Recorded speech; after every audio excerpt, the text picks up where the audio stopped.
5 sur 7 matin, Yasmine Damata présent pour Mardi Santé. On s'intéresse aux crises hémorroïdaires.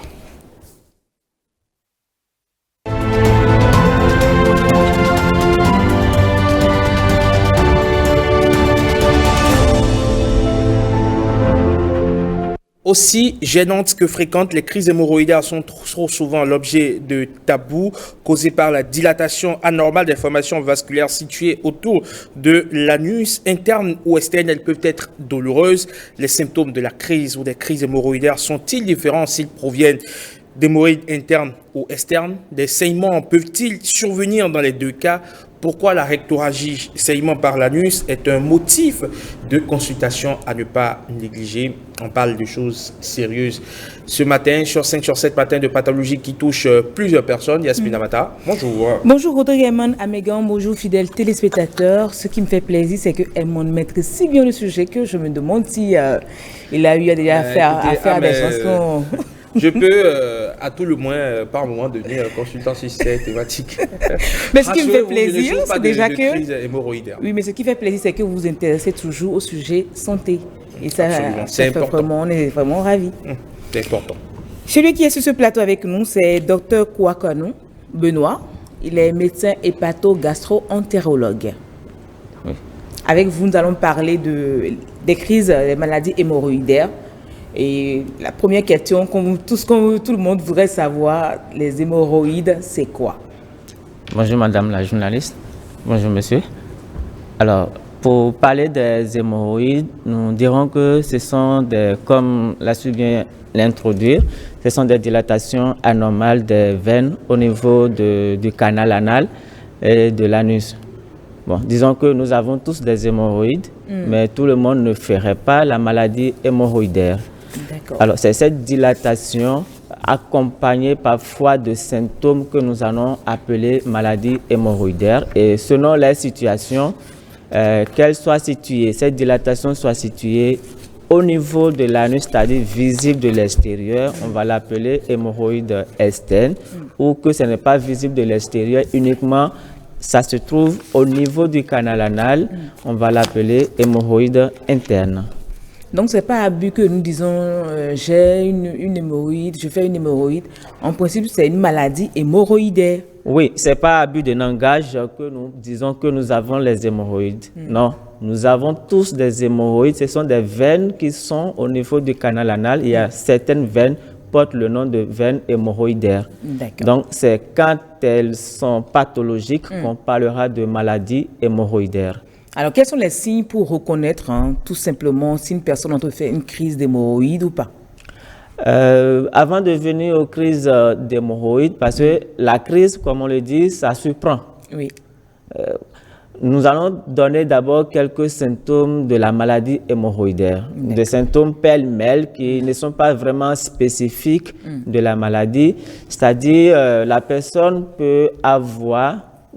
pendant les selles ou après les selles, sentir qu'il y a des gouttes de sang qui viennent après. On va l'appeler des rectorragies qui surviennent souvent après les défécations. La personne peut sentir parfois des douleurs au niveau de l'anus. Parfois, il sent que son anus, ça le gratte, ça le démange, on va l'appeler prurite. Parfois, après les selles, il sent quand même qu'il y a une boule au niveau de l'anus, ou bien il y a quelque chose qui sort au niveau de l'anus, c'est anormal. Ça va l'amener à dire, tiens, il y a quelque chose qui ne va pas au niveau de mon anus. Est-ce que ce sont des hémorroïdes? Et en ce moment, il ira consulter. Maintenant, pour parler de la crise, ce sont des douleurs vives, très intenses, qui surviennent au moment des défécations, parfois peuvent persister, même après les défécations, la personne ne peut pas s'asseoir. On pourra dire en ce moment que la personne est en train de faire une crise de maladie hémorroïdaire. Et c'est la douleur qui est si intense qui empêche les gens de s'asseoir, c'est bien cela? Oui, oui. Parfois c'est la douleur, parfois c'est qu'il y a quelque chose qui sort. Il y a une boule et quand la personne s'assied, la position devient inconfortable pour elle. Voilà. Alors, dans la majorité des cas, on remarque que souvent, c'est les femmes qui souffrent d'hémorroïdes. Est-ce que c'est toujours le cas ou c'est juste une mauvaise information? La maladie hémorroïdaire peut concerner tant les hommes que les femmes. C'est vrai qu'il y a des dispositions particulières qui prédisposent des femmes. C'est souvent les périodes de grossesse, souvent à partir du 3e trimestre ou parfois après l'accouchement. C'est un facteur favorisant qui pourrait amener une femme à faire la maladie. En dehors de ça, les autres facteurs sont presque les mêmes, tant chez les hommes que chez les femmes. Est-ce que les facteurs génétiques peuvent postuler ou peuvent, on va dire, conduire à une crise, aux maladies hémorroïdaires? Oui, certaines études ont montré qu'il y a une autre, je ne dirais pas génétique, mais plutôt héréditaire, c'est-à-dire dans la famille, mes parents en ont souffert, moi-même j'en souffre, ou que mes enfants vont en souffrir. C'est possible.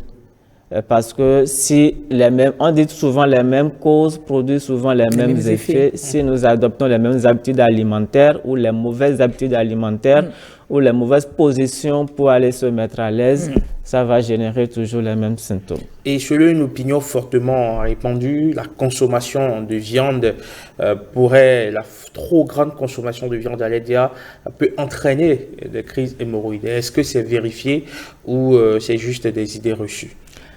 Et ça fait partie des facteurs. Des facteurs. On dit quand vous mangez trop de viande, parfois ça peut vous constiper. Parfois certaines personnes peuvent faire de la diarrhée. Et ces facteurs sont retrouvés comme étant des facteurs pouvant conduire à des maladies hémorroïdaires. Parce que quand vous prenez les viandes, parfois les selles sont vraiment dures, il faut pousser. Et c'est ces efforts de pousser. Le pain aussi. Le pain, il y a pratiquement tout ce qui est à base de blé. Et il y a également la consommation des boissons alcoolisées qui peuvent conduire à ça. Chez certaines personnes, c'est la consommation, peut-être l'abus des boissons sucrées, bien des sucreries qui peuvent amener certaines personnes à faire ça. Maintenant, il y a d'autres facteurs qu'on retrouve tels que la sédentarité, tels que l'équitation par exemple, tels que le cyclisme, parce que nous avons exposé la marge anale, l'anus à de fortes pressions, ce qui fait que des veines à ce niveau peuvent se dilater facilement. Mais on remarque que l'alimentation revient toujours. Quand il s'agit d'un souci anal, l'alimentation revient toujours. Et ça dit qu'il faut contrôler à chaque fois ce que nous mangeons pour éviter carrément de faire une crise hémorroïdaire. Oui, je dirais oui, il faut bien manger, mais il faut contrôler ce que vous mangez. Parce que l'objectif, c'est quand je mange, il faut que j'ai plus de facilité à me mettre à l'aise. Maintenant, si je mange et que pour me mettre à l'aise, ça doit être des difficultés, il faut pousser, il faut chercher la bonne position, je mets les veines qui sont au niveau de l'anus sous de fortes pressions. Donc, du sang peut s'accumuler là et ça va générer ce que nous appellerons plus tard la maladie hémorroïdaire.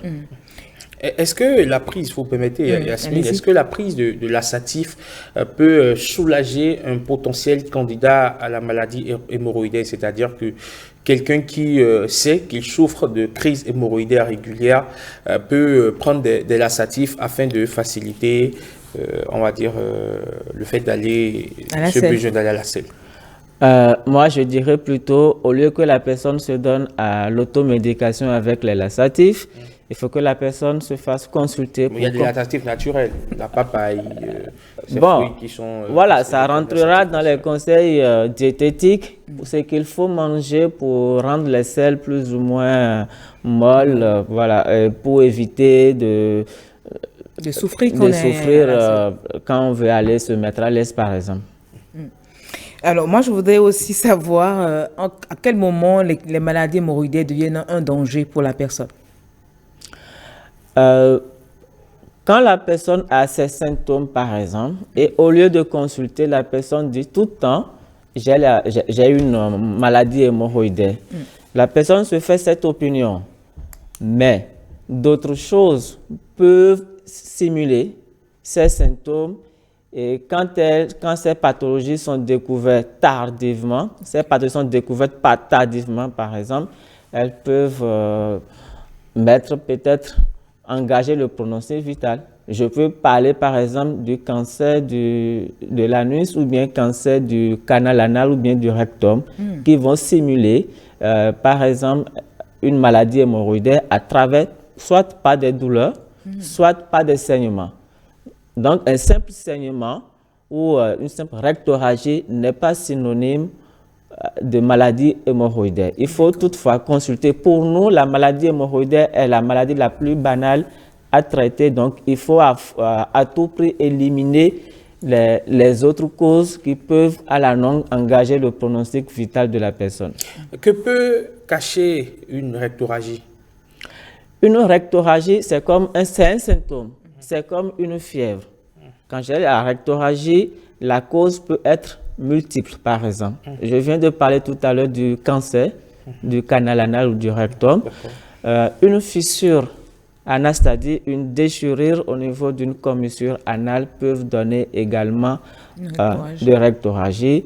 Un polype, c'est une petite boule qui se forme au niveau de la paroi du rectum, bien de la paroi colique, pour être de façon générale, peut saigner de temps en temps et si on ne découvre pas ce polype le plus tôt et qu'on ne l'enlève pas, à la longue, ça peut dégénérer. Certaines personnes qui ont ce que nous appelons des diverticules, c'est des petites poches qui se retrouvent à l'intérieur du côlon, disons du gros intestin, et qui peuvent saigner pour une raison X ou Y. Donc, vous voyez qu'une simple rectorragie peut cacher derrière elle plusieurs pathologies. Est-ce que les crises hémorroïdaires sont considérées comme une pathologie chronique? Ou sur la durée, ça peut finir par s'estomper?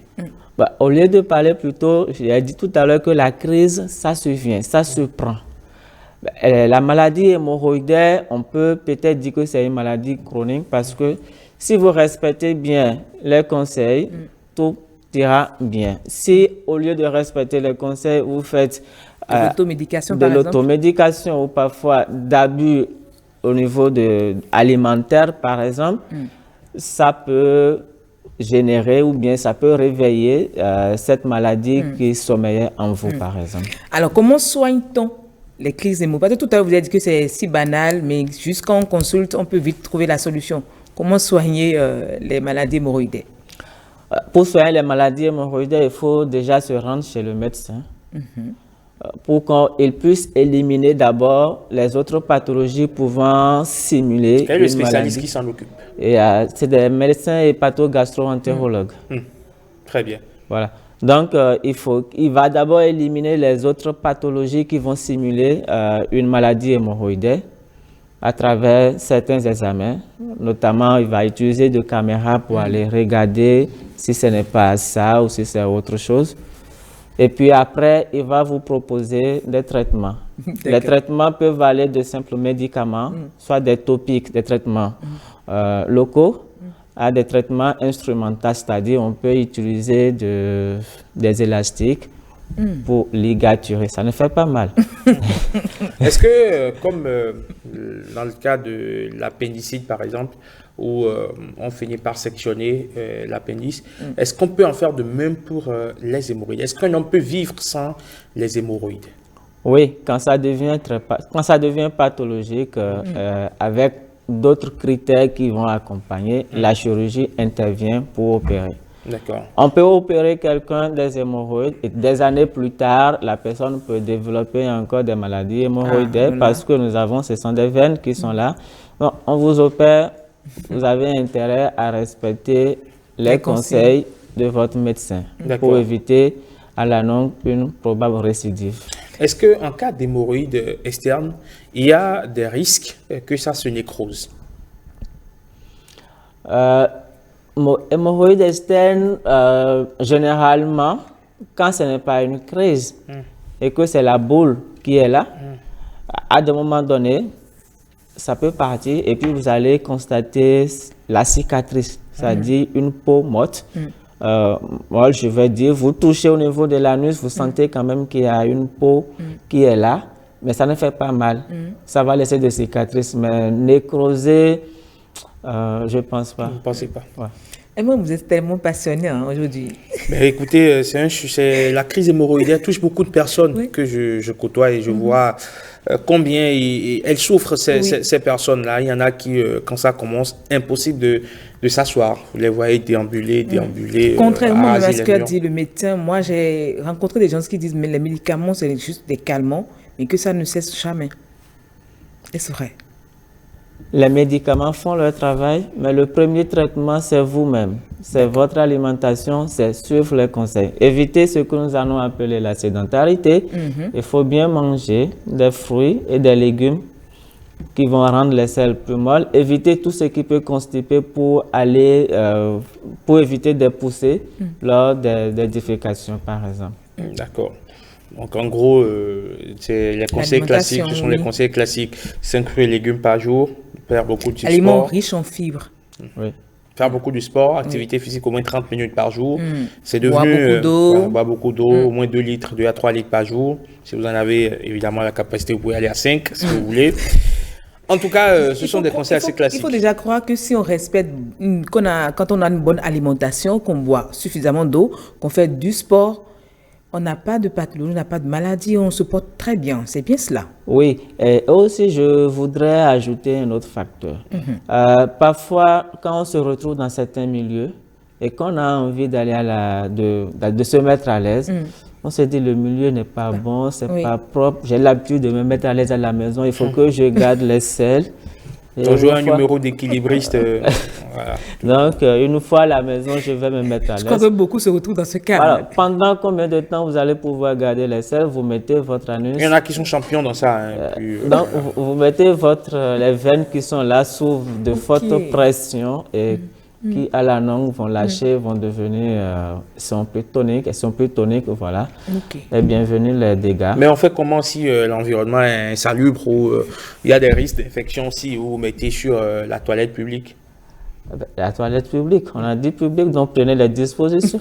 On fait comment justement? Nettoyer avant de s'asseoir dessus. Essayez de nous trouver des solutions. Nettoyer avant de s'asseoir dessus. Nettoyer avant de s'asseoir. Et puis, si après ça, vous pouvez trouver un endroit pour prendre un bain, voilà, avec du savon, là, vous êtes à l'abri de risques. C'est pas toujours évident, docteur. Vous venez avec moi. J'ai même l'impression que depuis, on parle plus de l'hémorroïde externe plus qu'interne. Parce que l'hémorroïde interne, comment ça se manifeste réellement? Pas les douleurs qu'on ressent à l'intérieur, comment ça se manifeste réellement? Les deux sont pratiquement les mêmes symptômes. C'est à l'examen qu'on pourra dire si c'est interne ou si c'est externe. Donc, les douleurs dans le ventre, déjà, on peut parler aussi de crise hémorroïdaire ou c'est forcément quand ça se passe au niveau du rectum ou de l'anus? Les hémorroïdes se retrouvent au niveau de l'anus et du canal anal. Donc, les douleurs dans le ventre, qu'on va appeler douleurs abdominales, peuvent être dues à autre chose. Mais quand j'ai des douleurs au niveau de l'anus, ou que j'ai les symptômes cités plus haut, c'est-à-dire des saignements, ou des démangeaisons, ou peut-être quelque chose qui sort, je dois me poser des questions. Est-ce que ce sont des hémorroïdes ou autre chose? Allez consulter. Mais avant de consulter, certains utilisent parfois du beurre de karité pour passer légèrement au niveau du rectum. Est-ce que c'est recommandé? À force de faire cela, si la maladie était là, si les boules étaient là, ça peut entraîner une macération, par exemple. Puisque le beurre de karité, je ne sais pas si elle possède cette propriété, voilà, pour ramollir cette Ce sont généralement des parades de grand-mère. Parfois, ça marche. Parfois, ça marche. Des fois, on nous dit même de nous asseoir sur de l'eau tiède. Oui, de l'eau tiède, parfois conseillée pour, comment on appelle, pour ramollir ces cailloux qui sont là, mais ce n'est pas toujours évident. C'est toujours mieux d'aller voir un spécialiste qui vous consulte, il fait son diagnostic et le traitement va suivre si réellement vous avez une crise hémorroïdaire. Oui. Même si au commencement, c'était la sagesse de grand-père et la parade de grand-mère qui nous a aidés à nous soigner pendant longtemps. Ah oui. Alors, fidèles téléspectateurs, j'espère que comme nous, vous avez retenu une alimentation riche en fibres, boire beaucoup d'eau, faire une activité sportive et loin de nous les pathologies comme la crise hémorroïdaire. Merci Yasmine pour toutes ces informations et j'espère en tout cas que tous ces téléspectateurs et toutes ces téléspectatrices qui nous suivent et qui souffrent de crises hémorroïdaires ou de maladies, qui font des crises hémorroïdaires ou qui souffrent de maladies hémorroïdaires pourront en tirer de la graine. Évidemment, le réflexe, c'est d'aller consulter un médecin, un hépato-gastro-entérologue, c'est le spécialiste qui s'occupe des maladies hémorroïdaires, de tout ce qui est à l'interne. Oui, et de tout ce qui est maladie du tube digestif, du foie et du pancréas. D'accord. Et les internistes? Les internistes, tout ce qui est à l'intérieur. Donc, c'est beaucoup de choses. Est-ce que ça peut convoquer le traitement d'une hémorroïde, d'une maladie hémorroïdaire, peut convoquer les internistes aussi? Parfois, si le patient se présente pour une maladie, enfin, pour des symptômes et qu'on retrouve d'autres choses qui pourraient intéresser d'autres spécialistes, on n'hésite pas à passer la main ou à demander l'avis d'autres spécialistes. Très bien. Merci, docteur. Vous passez une excellente journée. Yasmine également. Allez, à très bientôt. 5 sur 7.